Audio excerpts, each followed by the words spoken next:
everyone, and welcome to TDG Gold's live investment summit today, hosted by Six. Today, I'm joined by Dr. Fletcher Morgan, TDG Gold's CEO. Fletcher's going to walk us through his company presentation, and after, we'll move on to the live Q&A session, where we'll be accepting and answering some questions. You can submit your questions using the Q&A panel found on the right-hand side of your screen at any time during the summit. And as always, this is being recorded. It'll be available to watch later on Six.com. So without further ado, Fletcher, I'm going to hand it over to you, and you can kick things off. Thanks very much. Good morning, everybody. My name is Fletcher Morgan. I am a director and the CEO and an owner of TDG Gold Corp. I'm also a white settler of English ancestry, living as a guest on unceded lands of the Coast Salish peoples, including the Musqueam, Squamish, and Tsleil-Waututh. So, firstly, I'd like to say a few words about myself. I am a scientist by training. I'm not a geologist. For the past 20 years, I've made a career out of managing teams of scientists. I'm also a qualified management consultant. I got involved in TDG when it was a private company in 2018. I've been very privileged to work with some key individuals, including Andrew French, who have helped to steer the strategy for TDG and helped us get listed in late 2020. We're still at the infancy of the TDG growth story, and I'm excited today to actually present to you on the back of having published this morning the NI 43-101 mineral resource estimate on Nueva Esperanza, the project in Chile that we have a proposed transaction with Kingsgate Consolidated. And the new corporate slide deck not only goes through the rationale behind that transaction, why we're excited, but also then starts to give you more information about where we want to see ourselves develop and grow as a company. So without further ado, I'm going to ask Cam, please, to put up the slide deck. Thank you, Cam. And so TDG now, for those that saw our previous webinar and have read our previous news releases, you know that we've been focused on a key part of the Tudagon production corridor, a road-connected belt of former producing assets where we acquired the Baker-Shasta-Mets portfolio from Talisker in 2020. Well, the addition of the Nueva Esperanza project in Chile to our portfolio means that now as a company, we're on a fast track, and we're on a fast track to silver gold feasibility studies. My presentation today will contain forward-looking statements. There is a disclaimer here, which I encourage you to read. The whole slide deck is available on our website for download. So who are we? Well, as a company now, we are preparing ourselves. We're a consolidator of permitted silver-focused precious metal projects in the Americas. The Nueva Esperanza Chile project in Chile is a key acquisition for us. It's a fundamental acquisition. As of this morning, it now has a current NI 43-101 mineral resource estimate. It is permitted for construction. The acquisition is progressing, and I've got some information related to that acquisition. We're aiming to close the transaction before the end of August this year. It does have a historical JORC pre-feasibility study that did include a mineral resource estimate and mineral reserves. When we say historical, it's from 2016. We have provided links to that historical PFS. It is available on the Kingsgate website, and I would encourage people to go and read it. It does make for some very interesting reading, certainly the economic components of it, which were pegged at $1,200 an ounce gold and $19 an ounce silver. We've obviously come a long way since then. But also, as people who are familiar with us know, the Shasta mine in BC, which is our focus this year for our drilling that's underway right now, is a previous high-grade producer. We recently got the mining lease extended with First Nation support, which we're very grateful for 30 years, and it is within a permitted mine area. And finally, our Baker mine, which is a much larger area of around 10 square kilometers of alteration footprint.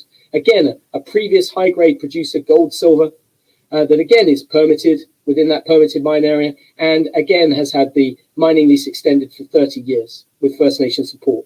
And so what are we becoming? We're becoming an all-year-round exploration company now. There is a season in the Tudagon. It runs roughly from May through to the end of October. Likewise, there's a season in the Maricunga Belt in northern Chile, which runs from around October through to April. So as a company, we're now gearing ourselves to be able to work all year round. We're a pure play silver gold company with once we close the Nueva acquisition. In the Tudagon, we're gold biased. We're about 70-30 gold silver, pure play. They produce doré historically on site at the Baker mill. But with the acquisition of Nueva Esperanza, which itself is bigger and has a 65 to 35 silver to gold ratio. We tip that balance back towards silver. In fact, we're biased towards silver now, which as a company is a very important theme for us. Again, thematically, Nueva is very complementary to the asset package we have in the Tudagon. It's road accessible. We like road accessibility. We don't want to be having to ferry drills around with helicopters and incurring additional expenditure in that way. We're a very socially focused operator. Those who are following us may have seen our news release earlier this week, where we appointed Christy Smith as our VP Sustainability. Christy herself is a very talented individual. She has an MBA. She's herself from First Nation heritage. We've got experienced leadership and management in the form of Andrew French, Terry Harbert, Ava Nakano as our directors. We're now working very closely with advisors, including Stephen Quinn, former CEO of Midas Gold, and also former COO of Capstone Mining operating in Chile. Jim Zadra, former CFO of Great Panther Mining, and Adrian King, the former head of global exploration for Teck. And so what you can see with TDG is that we're building out that bench strength, and we're looking to hopefully bring some of those individuals across to becoming full-time leadership and management roles. As I mentioned, we're permitted for production. Nueva was awarded its EIA in 2020, July 2020. At Shasta and Baker, we do have permits in that permitted mine area. It's permitted for reclamation and closure. And now our combined data set for both Nueva and our assets in the Tudagon is over 350,000 meters of historical drilling. We're operating in mining-friendly jurisdictions, both of which are very socially focused and encouraging companies such as ourselves to operate with an open conscience in terms of working with local communities and also making, paying the right amount of tax so that we're benefiting not just the local communities, but the regions and governments with whom we're working with. We've got strong governance. We still are very attractively valued. We're at the infancy of this story. We have that fast track strategy, and I'm going to be going into more details as to the battle rhythm that you're going to see. If you look at the news releases that we've been publishing this year, you'll see that we're on the front foot and we've got more news coming. And finally, and most importantly, we are now positioning ourselves as a consolidator. You're either in the exploration space and the development space, you're either a consolidator or you're consolidated. We would like to be a consolidator. We believe we have a lot of strengths and a lot of additional benefits to bring, not just to our investors, but also all our stakeholders by being an active consolidator. And we see that potential in the Tudagon. Cormark Securities initiated coverage on us in early June and absolutely highlighted the potential in the Tudagon production corridor for consolidation. We'd like to be a voice at the table in that, but also we're seeing consolidation potential in the Maricunga Belt, and certainly around the Nueva Esperanza project. So that's our strategy, active consolidation of silver-focused deep value opportunities. We saw deep value potential when we first started talking with Talisker about Baker-Shasta, and we believe we're unlocking that. But we also now see very deep value at Nueva Esperanza. Kingsgate Consolidated did a fabulous job putting the project together and also advancing it through to that JORC PFS stage and getting the EIA awarded. And our mission is to build on top of that excellent work that they've undertaken. And as you can see from the 43101 mineral resource estimate that we published this morning, it's in line with the historical estimates that Kingsgate itself published. And it's a significant silver-rich precious metals mineral resource with upside opportunity. We see potential within the area of the permitted footprint. We also know that on the surrounding property around that, there is opportunity for exploration upside. And our mission as a company is to fast-track Nueva Esperanza through 43101 PEA, which we're anticipating now to get out by the end of this year. And we're targeting a 43101 feasibility study on Nueva by the end of 2022 and a production decision by 2024. And at Shasta, where the drill is currently turning, we're anticipating getting our 43101 mineral resource estimate out on Shasta in the first quarter of 2022, and then driving that through to a 43101 preliminary economic assessment by the end of 2022. And Shasta, we'd love to be at a production decision by 2024. And so what's really shifted in terms of the picture at TDG is that we're now silver gold rather than silver base metal or gold silver. And that puts us in a, in rare company. We're a rare investment opportunity that's geared towards, levered to the price of silver, and we believe will attract enhanced valuations. And we've got that near-term project development potential and moving things into production. We'd like to see both Nueva and Shasta in production in 2025. We're certainly not greenfield explorationists. We do have earlier stage assets in the portfolio. They're not our focus. And we'd like, as I've mentioned, to have that leadership role in the project consolidation that we see as inevitable in the Tudugon production corridor, but also in our part of the Maricunga belt. And we're building that leadership team now in order to take TDG to the next level. Someone said to me earlier that the proposed transaction with Nueva is effectively another IPO. I would agree, except starting from an excellent existing portfolio of assets in the Tudugon. Why are we so bullish on silver? This information is from the Silver Institute. What we've seen over the past few years is that supply-demand deficit grow, in no small part due to the growth of green economic uses of silver as a metal, but also investment demand, exchange-traded products, removing inventory. We're bullish on silver, and as I've mentioned, Nueva is very attractive because of its leverage to the price of silver. And so what do you get with TDG now? Well, 3 advanced projects with a wealth of historical information where we are going to be moving them forward through 43101 stages as rapidly as possible. With Nueva, as of this morning, there's a new NI 43101 mineral resource estimate. It's just over 54 million ounce silver equivalent at 117 gram a ton silver equivalent. And an inferred resource of just over 52.5 million ounce silver equivalent at 96 gram a ton silver equivalent grade.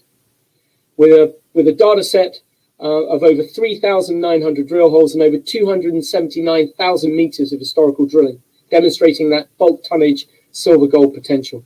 It's a high sulfidation epithermal vein stockwork and manto style system. It's well understood. It's been was discovered back in the early 80s, and it's been drilled like Swiss cheese. We understand it thanks to the work of Kingsgate, and we're simply taking it from them. They're passing on the baton, and we are going to drive it forward through 43101 studies. And again, as I've mentioned, the target for us is a 43101 feasibility study on Nueva by the end of 2022. At Shasta, the drills are already turning. We're starting from over 28,000 meters of historical drilling. It's classic low sulfidation epithermal vein and stockwork mineralization. That first phase of drilling of just under 4,000 meters is underway, and it's all aimed at validating the historical data set and model that we produced, which was the basis for the target resource at Shasta of just under 1 million to just under 1.5 million ounce gold equivalent that we published in early March this year. We would like to undertake second and third phase drilling at Shasta, which is just under 6,000 meters. We're not funded for that at the moment, but on the back of the announcement, etc., that we've made recently, and given where our stock price is at the moment, we wouldn't rule out an opportunistic capital raise around these levels to give ourselves more flow through so that we can get a second drill rig on Shasta and keep going through that second phase and third phase of drilling, which is all focused on infill and testing some extensions, potentially to grow Shasta, but also to get us really nicely set up for delivering a preliminary economic assessment on Shasta by the end of 2022. And then at Baker, where we published some of the historical intercepts. I've got a slide on that later. We know there's some splashy high grade left around the historical workings. We're testing that to see the extent of the halo mineralization around it. There is the potential that there are some higher grade pods still remaining around the existing workings, but really with Baker, it's a much bigger alteration footprint, around 10 square kilometers. And the challenge for us and the opportunity is to try and understand whether or not there's a sleeping elephant there, where its trunk is, where its tail is, and therefore where best to go and poke it first. And you can't go in there and try and start working on porphyry style targets when you're a $30 million junior. You have to be bigger. You have to have enough dollars to keep going. And one of the nice things, benefits about completing the Nueva acquisition is to get ourselves to that bigger level where we're able to attract significant additional dollars so that we can really go and start drilling Baker in anger in 2022 and 2023. So I mentioned about building the leadership team. Andrew French is a senior mining fund analyst. He's also a geologist. He's worked with several of the most recognized and best performing precious metal funds over the past 20 years, including now he works with the Gold 2000 Fund, the Conway Fund, based out of Switzerland. That's just over £1 billion Swiss francs under management. Prior to that, he worked with Geologic Resource Partners out of Boston and Sun Valley Gold. Terry Harbert, who those who are familiar with the Talisker story know that he's the CEO, president, and director of that. Aggressive exploration at the Braylon complex. We're very pleased to have Terry on our board. He's a key contributor. Ava Nakano, a former B2 Gold geologist who has recently launched her own Nevada-focused mineral exploration company called Infield Minerals. Ava has got her MBA. She's also a qualified director. But if I can, I want to move on then to who the new names. Stephen Quinn, the former CEO of Midas Gold, former COO of Capstone Mining with extensive experience within Chile. Stephen, Jim Zadra, the former great CFO of Great Panther Mining until March this year. Adrian King, the former head of exploration, global exploration for Teck. These are guys are all used to working with bigger companies with bigger objectives. And that is where we see TDG going. And that is why we have geared up that advisory group to help us get there. And as I've mentioned, we're sincerely hoping that some of those individuals will want to become permanent leadership and management. The proposed transaction with Nueva, because it is fundamental. We're a $30 to $35 million market cap junior trying to take on a bigger opportunity here. How are we going to go about it? Well, it's a friendly transaction. We've sculpted it in line with the transaction that we achieved with Talisker. And it is not just about, for Kingsgate, it is not just about receiving cash. It is also about passing the baton onto a group that will build on the excellent work that they've already undertaken. We're targeting a definitive agreement by the middle of July. More realistically, it'll be hopefully by the end of July. The drafts of that definitive agreement should be in circulation early next week. On close, Kingsgate will receive 14% of TDG equity on a post-transaction, post-financing basis. So it's a significant position for them. And with that also comes additional investor rights, including board representations, the opportunity to prorate and maintain their position. We have to raise a minimum of 35 million Canadian dollars in parallel with the transaction. And of that 35 million, 25 million has to be handed over in cash to Kingsgate at close. And we're targeting that close before the end of August in 2021. So you can think of this as a 14% equity position plus effectively $50 million of cash going to Kingsgate, 25 on closing, and then the other 25 is split through performance payments as we progress the project through the 43-101 stages into development and eventually production. And the list is here, points 1 to 4. You can see the first milestone is on publication of that feasibility study. And then at construction, 12-month production anniversary, and then the balance is payable at the 24-month production anniversary. Now, there are carrying costs with the Nueva project. They work out around about 4 million Canadian dollars a year, and they're broken down into water rights, one property payment of around $1 million US a year that we have to pay to Anglo American, plus also an advanced royalty of $1 million US a year.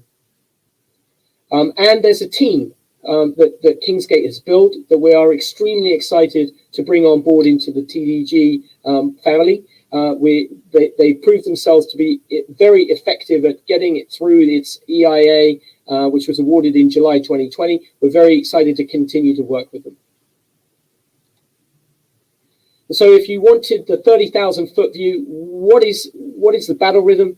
What is TDG going to be delivering? And how are we going to create value for our investors and stakeholders over the near and midterm? Well, we're going to be a rare new entrant to the silver-focused precious metal space. That combination of our gold-silver focused, brownfield, permitted, two-to-one production corridor assets, along with the silver-gold focus resources of Nueva Esperanza.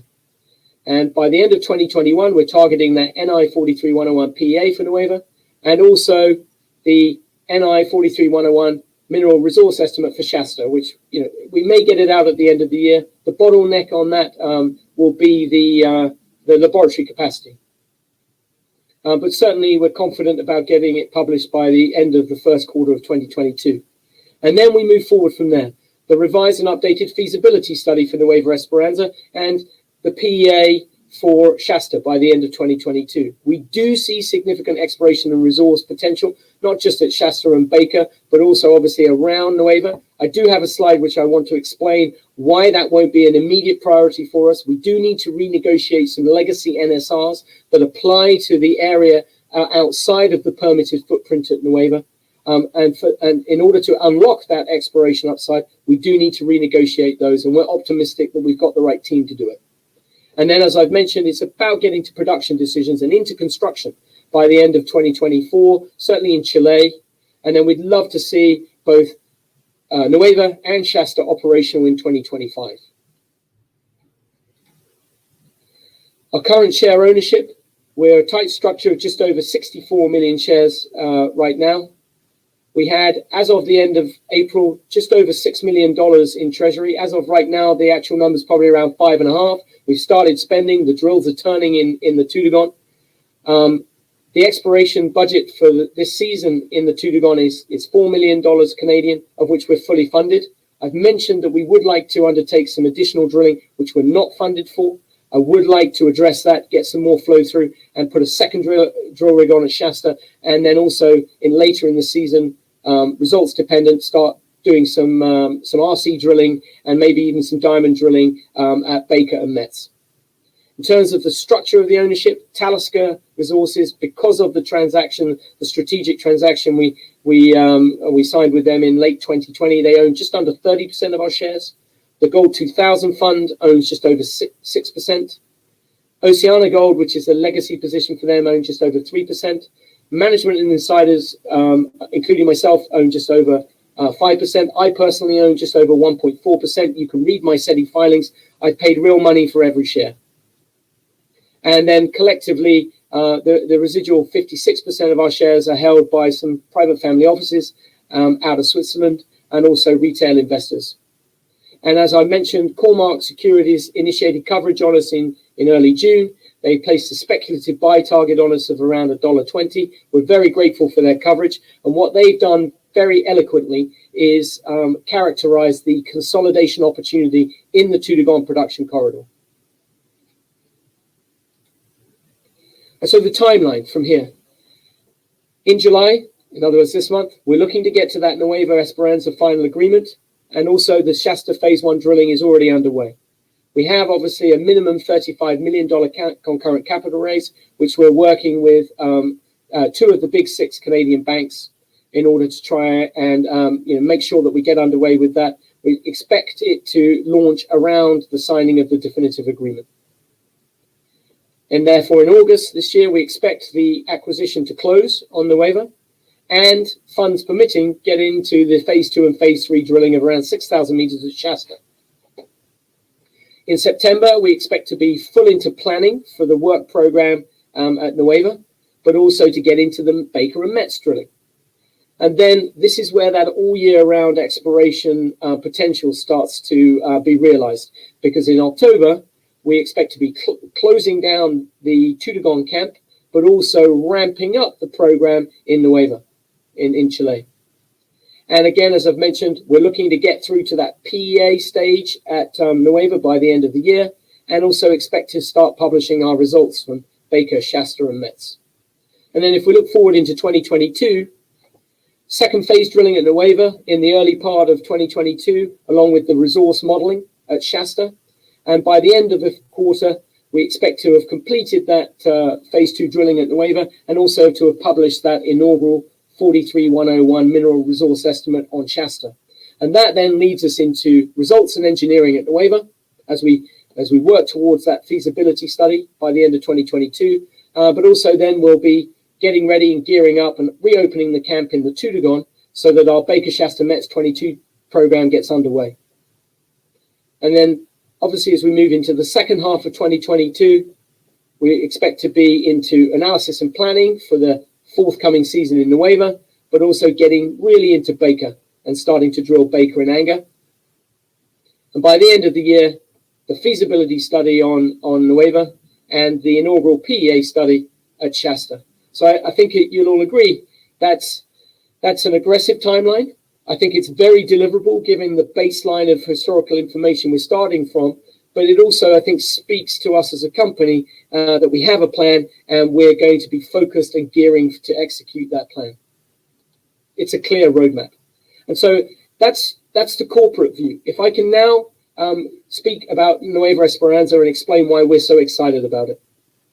Well, we're in an excellent part of Chile in a well-established mining district.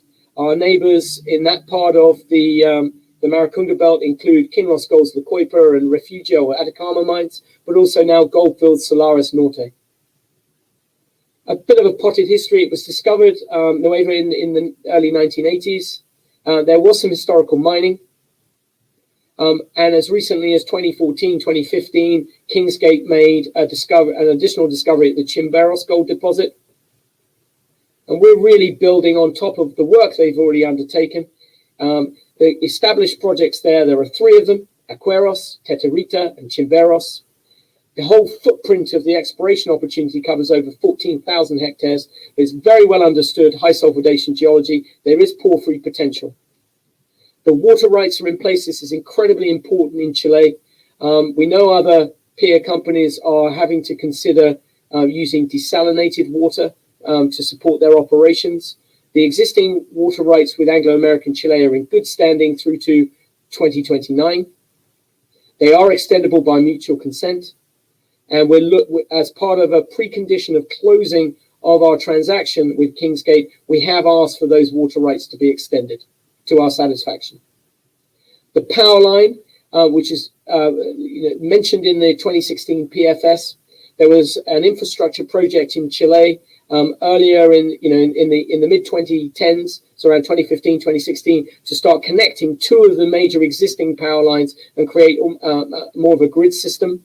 That work was completed, I believe, in 2017-18, and so now we are 27 kilometers away from a high voltage power line. And as I've mentioned, the EIA was approved in July 2020, and that allows for pre-development construction and operation of the project. So what you're seeing us do with Nueva is take that 2016 JORC PFS information, wind it back to a 43101 mineral resource estimate, and then we're aiming to accelerate back through PEA, PFS, through feasibility, knowing that EIA is already in place that would allow pre-development and construction and eventually production. The mineral resource estimate that we've published today, I think, speaks for itself. It's just over 54 million ounces in the indicated category. Previous estimates did include some measured under 43101, the 43101 translation from JORC.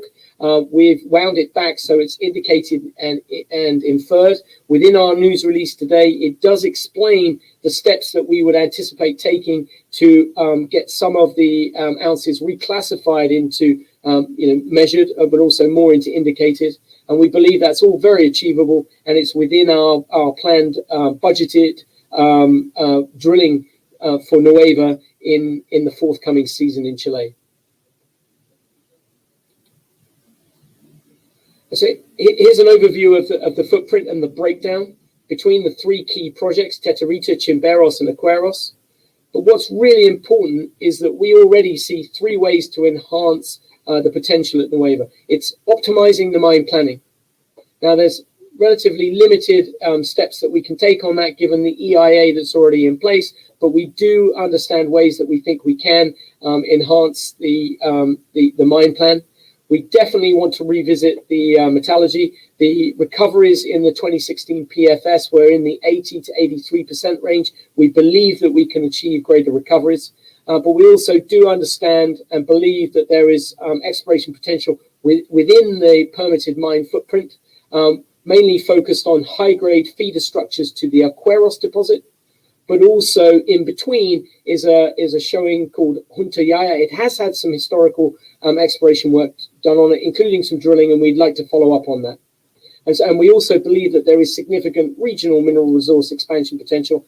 However, around the footprint of the permitted mine area, there are those legacy NSRs, which I will explain.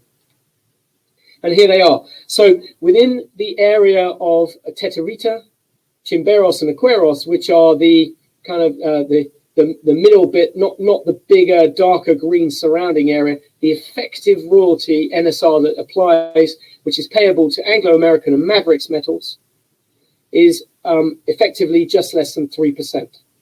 However, around that permitted footprint, the royalty is 2% to Mavericks metals, and it's 5% to Anglo-American, and that's a legacy NSR. It was set in 2006 on a sliding scale basis when Kinross acquired it from Anglo, the ground, and the sliding scale topped out at $400 an ounce gold and set their royalty at that point at 5%, which effectively quashes the motivation to go and undertake further exploration around the permitted footprint where the effective NSR is 3%.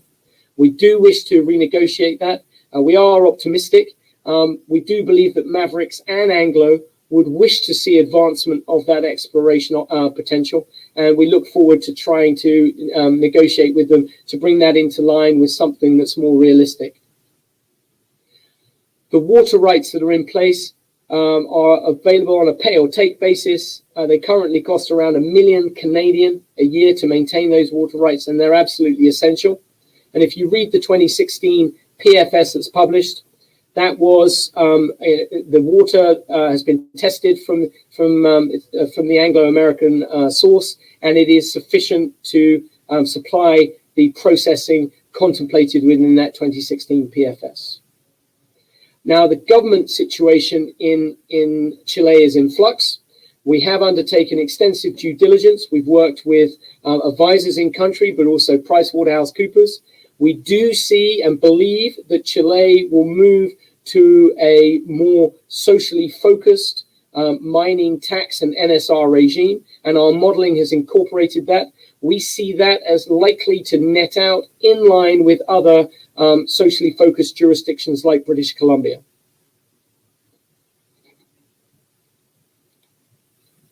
And then a quick update on our Shasta and Baker mines in BC.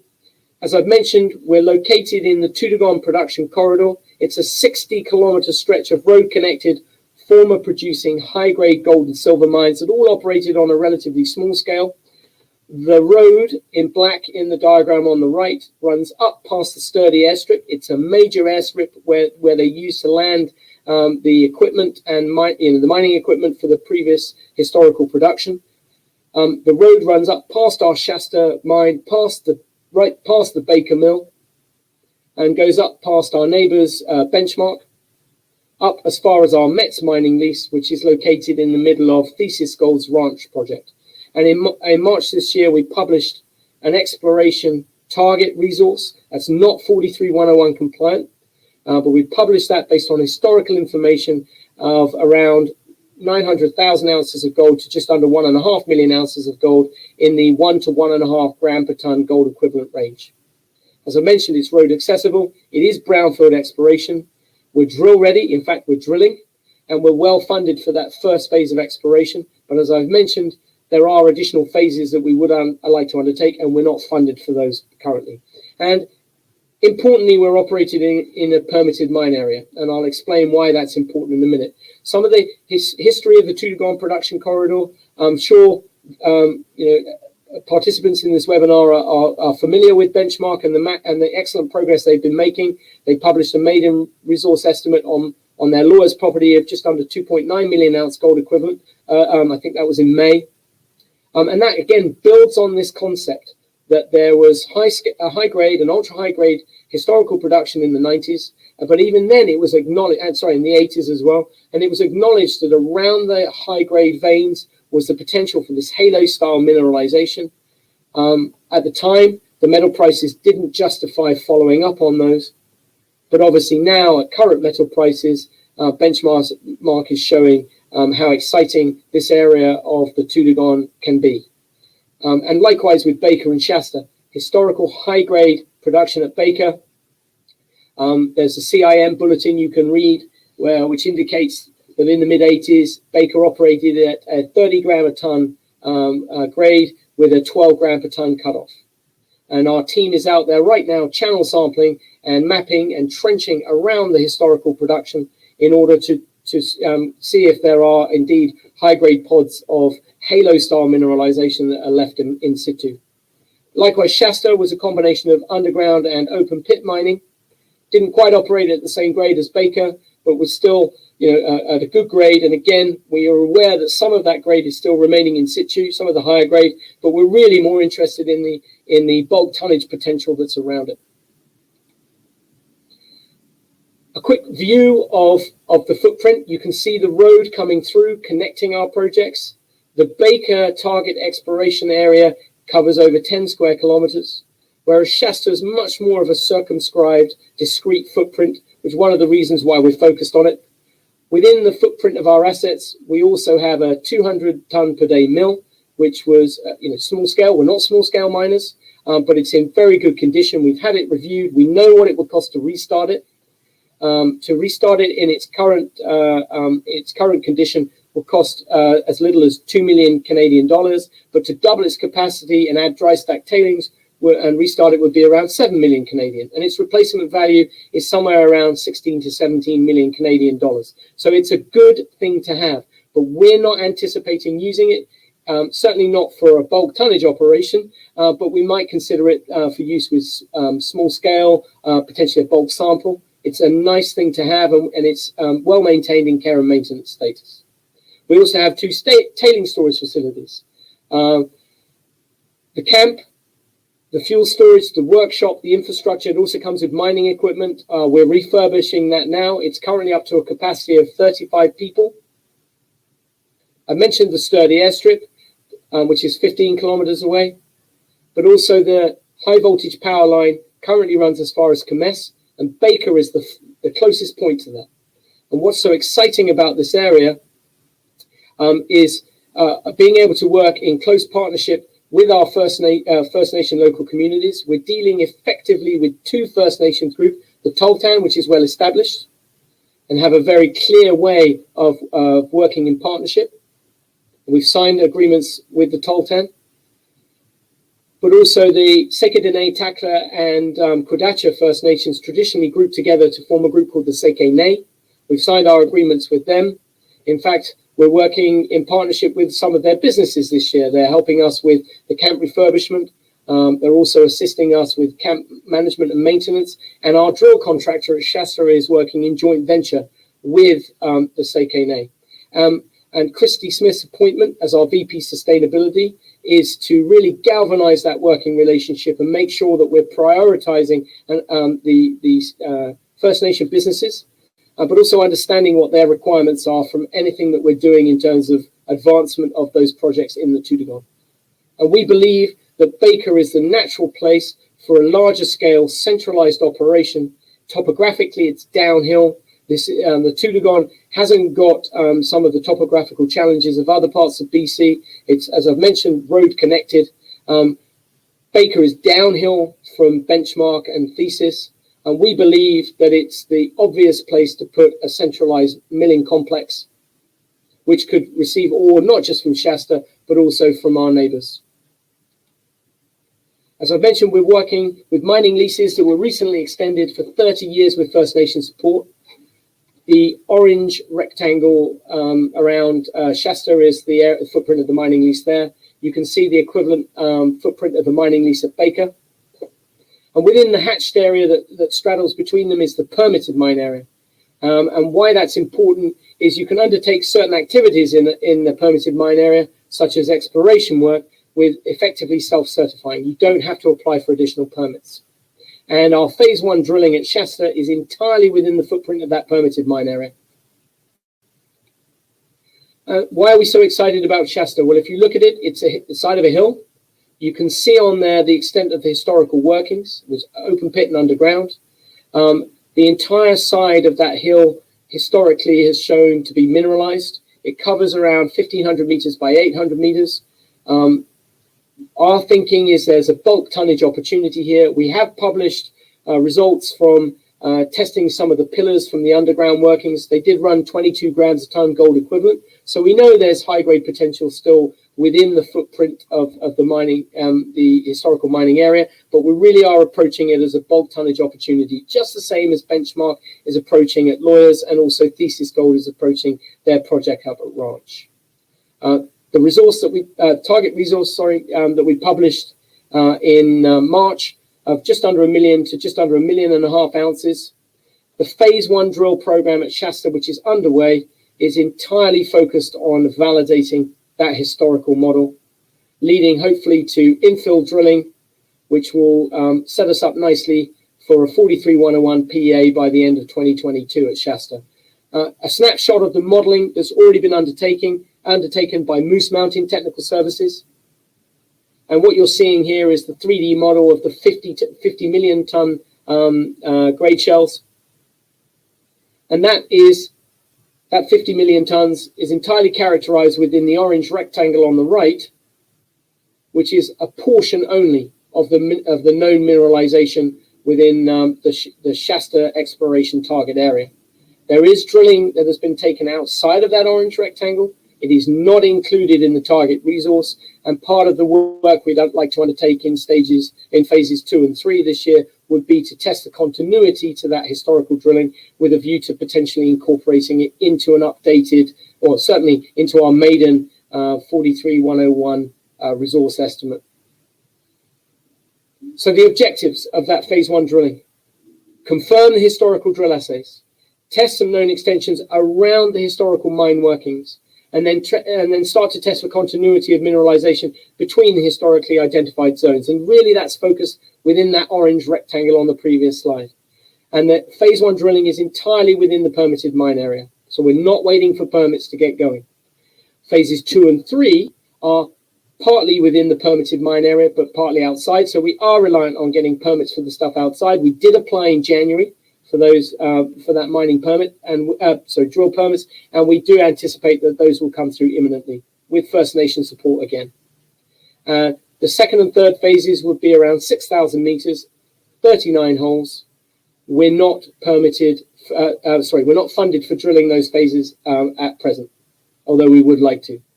And the depths of the holes here are around 150, maximum 200 meters depth.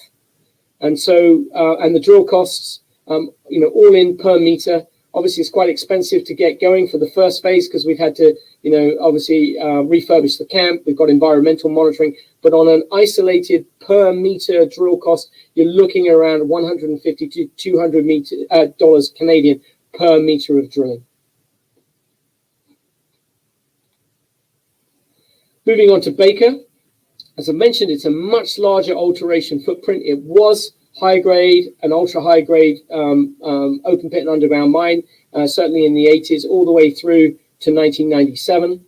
I mentioned that there's a bulletin that explains the mining that was being undertaken at 30 grams a ton with a 12 gram a ton gold cutoff grade. It's slightly different mineralization to Shasta. It's an intermediate sulfidation system with a porphyry, potentially a shallow porphyry associated. Porphyry does come to surface. We did publish a sample from the B vein in our news release when we talked about mobilization at Baker and Shasta. that ran about 135 grams a ton gold and 5.36% copper. It did run significant silver, over 1,000 grams a ton silver as well. And we've compiled at Baker over 30,000 meters of historical diamond drilling. And this season, I've set the team 2 key objectives. 1, try to understand the structural controls at Baker. Is there a sleeping elephant there? Where is it most likely to be located? How do we attack that? And then secondly, are there high-grade pods of 50 to 150,000 ounces of higher-grade material associated with the historical workings that we could potentially bring into a Shasta economic assessment? And that work is underway. Baker, historically well-characterized set of exploration target areas. The small black dots that you can see are where the historical drilling was undertaken. And wherever they didn't see that high-grade or super high-grade veins, they weren't interested in following up. But for us, this represents, again, another bulk tonnage potential opportunity. And you can see, therefore, that the concentration of historical drilling was really around the historical A vein and B vein, and less so in some of the outlying zones. And why are we excited? Well, if you look at the A vein, some of the historical intercepts there within the footprint of the historical mining area, 7.6 meters of an ounce a ton gold and 700 grams a ton silver. But outside of it, just to the north east, 9 meters of 13 grams a ton gold and 100 grams a ton silver. And again, to the south, west of the historical workings, intercepts that were not of interest to the historical miners, producers, but are of definite interest to us for following up on. 7.6 meters of 1.6 gram a ton gold and 2/3 of an ounce per ton silver. 11 meters of 1.5 gram and 80 grams a ton silver. These things are certainly interesting to us. And our focus, though, this year at Baker is the B vein. Why? Much less historical mining took place there. Predominantly open pit within the footprint of the historical mining. 8.8 meters of an ounce a ton and just under 400 grams a ton silver. But again, stepping out to the northeast, 16.8 meters of just under 15 grams a ton gold and just under an ounce a ton silver. And to our understanding, never mind. And again, 6.4 meters of 6 gram a ton gold and a whiff of silver. So definitely things that we're interested in and following up on. But again, we're trying to understand the bigger opportunity at Baker and how this all fits together. And so just to summarize, where are we as a company? Well, we've consolidated already now strategic land positions, brownfield and greenfield assets in the Tudagon, and we're on our way to consolidating. Once we close that acquisition with Nueva, we're setting ourselves up nicely in the Maricunga Belt, and we believe there's a consolidation opportunity there as well. The amount of historical information that we've compiled is, I'm sure, the envy of a lot of other companies, over 350,000 meters. So at Nueva, we've got now a current 43101 resource estimate with a historical JORC compliant pre-feasibility report. Shasta drill ready underway with the target resource that we published, and Baker, where we think there's a much bigger opportunity and we're trying to understand it. And at that point there, I'd just like to say thank you very much for listening to the presentation. I know there's a lot going on, but I think, as you can see, we're well organized to execute on all of our key deliverables. If you do want to reach out to us, here are our contact details, but also please follow us on any of the social media platforms. Pick your preference. And with that, I'd like to hand over to Cam to lead us through a Q&A session. Thanks a lot, Fletcher. That was great. I'd like to take a second and remind everyone in attendance that you can ask any questions you like using the Q&A panel on the right-hand side of your screen. But to start things off, we've had a question come in advance, Fletcher. It reads like this. The proposed acquisition for Nueva Esperanza seems like a major pivot. Does this mean that the Tudagon projects are now on the back burner? I mean, it's a great question, and I have been asked that by a number of people. The short answer is absolutely not. Hopefully what you've got from the presentation that I've given today, and that thematically Nueva is absolutely complementary. It's not just in terms of the pure play in the case of Tudagon gold silver, but in the case of Nueva Silver Gold. It's not just about that. It's about being an all year round exploration company. It's about adding in at least as advanced, if not more advanced projects into the portfolio. So that as a company, we're getting to that critical mass where we can then go and raise the larger amounts of dollars that you need to be able to build the team, not just at the leadership management level, but at the execution operation level, to build that team out and give ourselves the runway where we're not constantly coming back to the market to raise money. The plans that we put in place, and if we're successful with the Nueva acquisition, would take us all the way through to the end of 2022, and we see really good opportunities there to create lasting value, not just for our investors, but for all the stakeholders that we're going to be working with. So is it a pivot? Yes, in terms of silver and gold, that focus. Yes, in terms of balancing ourselves across jurisdictions, but not thematically and not strategically, not as far as we're concerned. Thank you for that. Another question is, what's your view on Chile as a mining jurisdiction and the uncertainty around the tax regime? Yeah, it's a great question, and it was a key part of our due diligence. And I have I've alluded to it already. What we see happening in Chile is something that we believe we're going to see, and I've already seen in BC. It's a move towards social capitalism. It's a move towards redressing some of the issues of the past, but also moving forward in a much more sustainable, corporate sustainable way. And I don't just mean that in terms of, green mining or making sure that our carbon footprint is offset. I'm talking about making sure that companies don't just come and go, and that we're there for the longer term and working closely with our partners. I've given Christy Smith, our new VP Sustainability, a key task, which is to really understand what Chile is going on in Chile on the environmental and social level.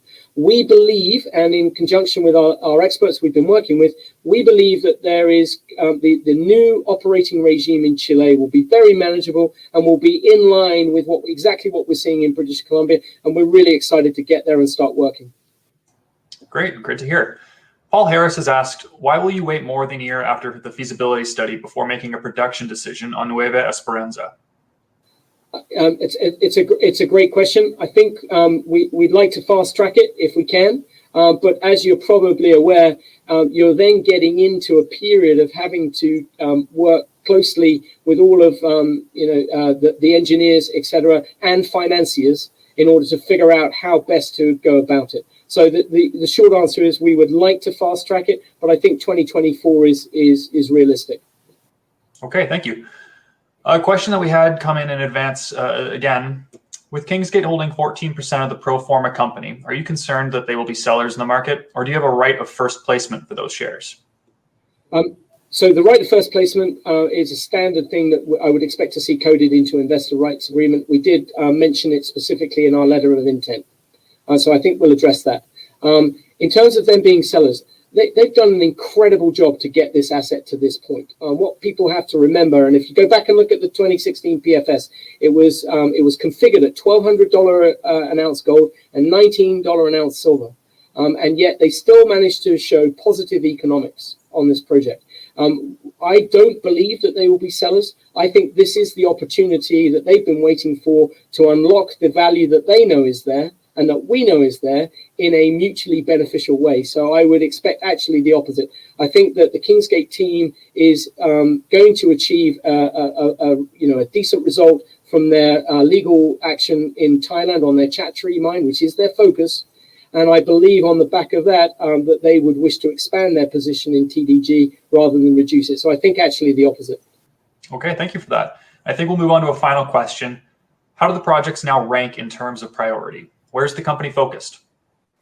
Yeah, so if you wanted just to talk to me in terms of you want to rank it in terms of advanced status, of course, Nueva is more advanced. But I believe that Shasta will catch up quickly. But if you wish to now talk temporally, then it's Nueva and Shasta neck and neck. When we're not working, the drills aren't turning at Shasta, they'll be turning at Nueva. When the drills aren't turning at Nueva, they'll be turning at Shasta.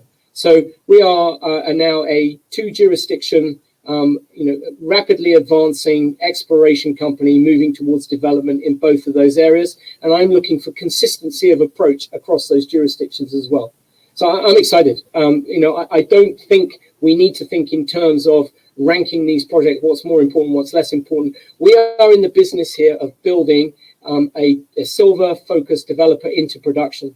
In 2025, I want to be back here having a webinar talking about the production statistics. All right, well, thank you.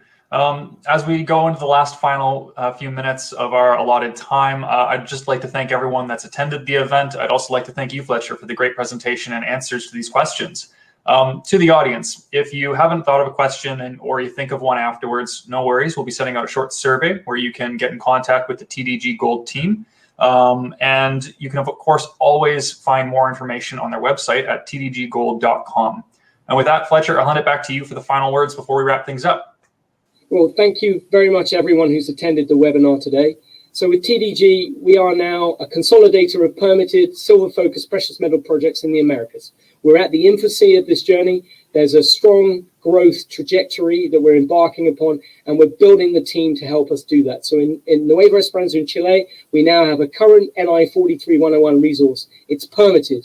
The acquisition is progressing and is on schedule to close before the end of August. It's an historical JORC PFS stage project with a mineral reserve. I encourage everyone to go back and read the reports that Kingsgate produced. We're very excited to receive that baton and build on that incredible work that they undertook. At Shasta, it's a previous high-grade producer.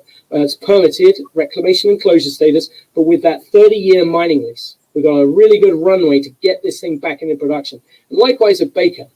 And so what are you getting? You're getting now an all-year-round exploration company that's pure play silver gold. Again, this is a rare opportunity. If you go out and look at the universe of companies out there, we're not talking silver with base metals. We're talking pure play silver gold.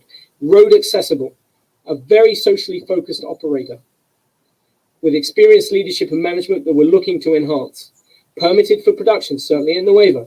Over 350,000 meters of historical drilling. We're not starting from scratch. Operating in mining-friendly jurisdictions. A strong governance approach, I believe, will stand us very well. We're still attractively valued on any metrics that you wish to choose. And I encourage people to go and look at comparables.